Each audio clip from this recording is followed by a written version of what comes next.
You know, from this angle, Lumbridge doesn't really seem that much different.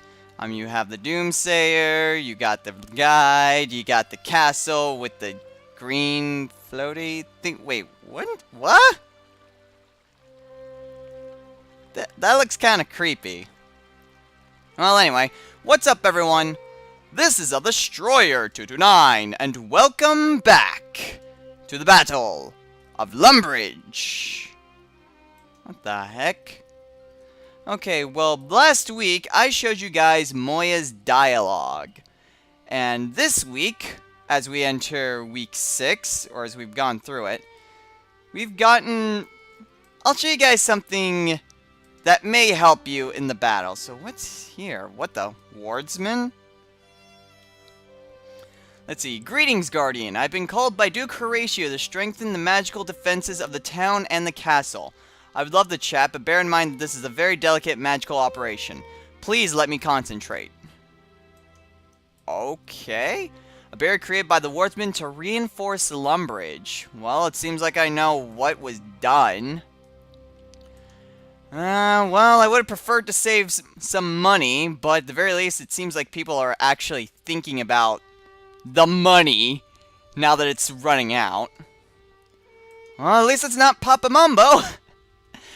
That's a good thing. Alright, well, open the door first. Okay, manage crisis. So, previously, yes, ask the druids for wardsmen. Okay, so this week, week 6, and we are down to 25,000 left. Jeez.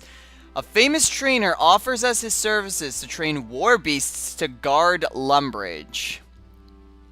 So we can either train guard dogs for 20,000, train guard rats for 15,000, train guard spiders for 25,000, or refuse his services. Okay, none of those things seem like they would be any help whatsoever. I mean, really, what are rats going to do? What are dogs going to do? What are freaking spiders going to do? And going with the spiders would actually use up the rest of the treasury. Okay, well, once again, I'm saying do nothing. Refuse his services. None of those seem like very good ideas. Man, I didn't even have to think for that one. Okay, once again, strength XP. I'm really coming along in that skill. Okay, so that was pretty easily taken care of, if I do say so myself. But at the very least, that gives us a little bit more time to head on over to the battlefield.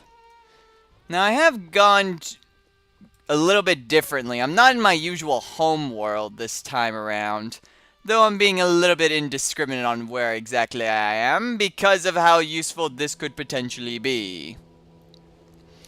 Now, for what I've seen is that I still see people on the forums wondering, like, how are we supposed to get the sacred metal fragments? How on earth are we supposed to get all the cosmetics? People are stealing everything. Oh, what is going on? Well, here's my advice to try to get as many of these metal fragments as possible. The best thing to do is to go into a very low populated world and just fight the combatants there.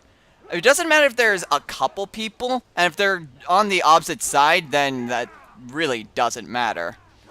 But you see, like, there are a ton of Ceradominus guys, and even with the one Ceradomin dude, there's still quite a few Zamorakian guys. So I can just run up, attack the dude, and just initiate combat, then immediately go right to another. And it just really does not take that long if you're... I mean, yeah, especially since these guys, they scale with your level. So the lower level you are, the weaker these guys are. The more powerful you are, the more powerful they'll be. I'm level 184 right now, so they're a decent challenge, but they're not really too bad. I mean, I'm in my usual combat gear. Ooh, and see? Just right there, just a couple kills. No, I didn't want to pick up Glowing Ember. And and I get some metal fragments. How many? 9! Awesome. I mean, yeah, you can get a lot of fragments very quickly from just doing this, just going back and forth between different NPCs. And there are a lot of them, and more keep coming as the weeks progress. You see, I'm just a couple hits and they go down. If you have a decent enough armor and equipment, they are not that they're not that difficult. Although, I would recommend a specific ability. No matter what your combat style is, have freedom activated. Always have freedom activated because it will allow you to break out of snares or damage over time effects, which are very helpful since the normal warriors do that very often. They will often hit you with an area over time or stun you. The Trapians don't, but they take a lot longer to take down. And that one only gave me 2 metal fragments. Dang. Oh well, you take what you can get. But I mean, just running across the battlefield, I mean, this isn't even the highest populated one. I mean, I've seen... Oh, hey, that dude just got a level up. Good for you. I mean, I've seen been in cases in which I am completely by myself, and like the battlefield is just riddled with NPC fighting NPC. That is the perfect scenario. And even right now, with 2 other guys fighting, screw him. They keep on running, which sucks because that happens quite often. Then it's not really worth it to just chase after them. But anyway, like even with like 2 or 3 other people fighting, there are still plenty of NPCs around to kill and to gather the metal fragments. No! Also, an interesting note is the fact that the Saradominus and the Zamorakians, for the previous vote, chose something different from each other. And that seems to be happening quite a lot with this. The Saradominus decided to have more special forces, so rather than just having one giant centaur champion, I mean, yeah, the description says that you'll be able to see a second special unit. Ooh. Guardian Angel. Consumable I don't really care about. But yeah, I mean, it says like it has a chance to summon a second champion. I have seen cases in which there were like 5 or 6 Saradomin champions. I'm not sure if that was a glitch or something, but it was very weird. And yeah, even though this isn't quite a big battlefield as I was hoping it would be, there are still plenty of NPCs around to just go in and attack people. It really shouldn't take that much. I mean, you can get a lot of metal fragments very quickly. You can even get a lot of tears very quickly. So it's a good way to get renown and the metal fragments in order to get the cosmetic overrides. Which, thanks to school, I haven't quite been able to get on Runescape as much as I would like to. And so I'm still kind of behind in gathering the cosmetic overrides. But I'll manage. So anyway, the final thing we need to do this week is to see the new voting. So let's go ahead and deposit the tiers I got. 16 more renowned. So what we have this week are more reinforcements.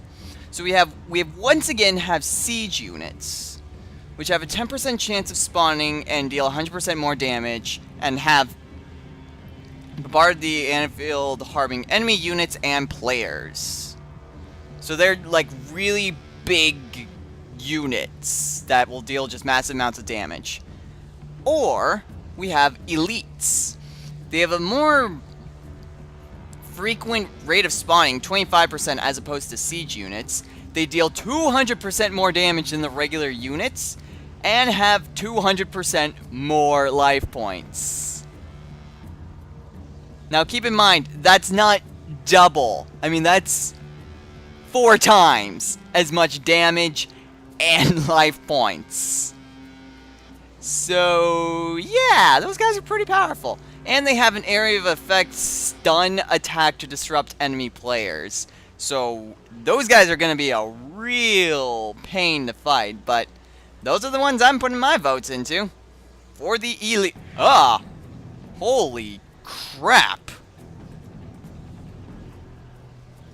How many rogues just entered the battlefield? Also, Ah! Why are there so many things? Hey, there's a rogue. Oh yeah, sometimes there are special NPCs that will occur.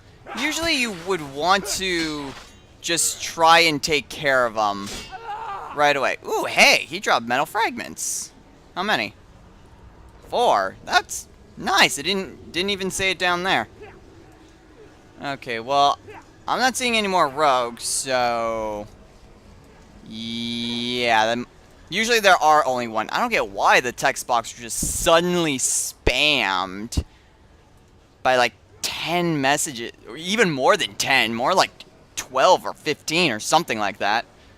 I could probably count them, but I'd rather not. Nah, that seems like that's more than 15. Ooh, also, get him, yes! If you see an enemy that's really weak and is about to die, make sure you attack him, because you'll still get all the credit for it. Okay, so, as I'm killing off this last Crusader... Aw, no fragments. Oh well, I'll get more. So, next time on the Battle of Lumbridge... It will be week 7, so... we'll have tier 3. I wonder, how much longer? I wasn't paying attention to how much. 11 days. Jeez. Okay, well, we won't be able to see those. But next week, we will get tier 3. So, with any luck, if I manage to do this enough, we may be switching sides yet again. Or we may stick with the Zamarakians for yet another week. See what my decision is next time. So, until then, yes, I can zoom the camera in. Say goodbye, Glowing Ember. Glowing Ember? Nah, he doesn't talk much anyway. So until next time, everyone, take care.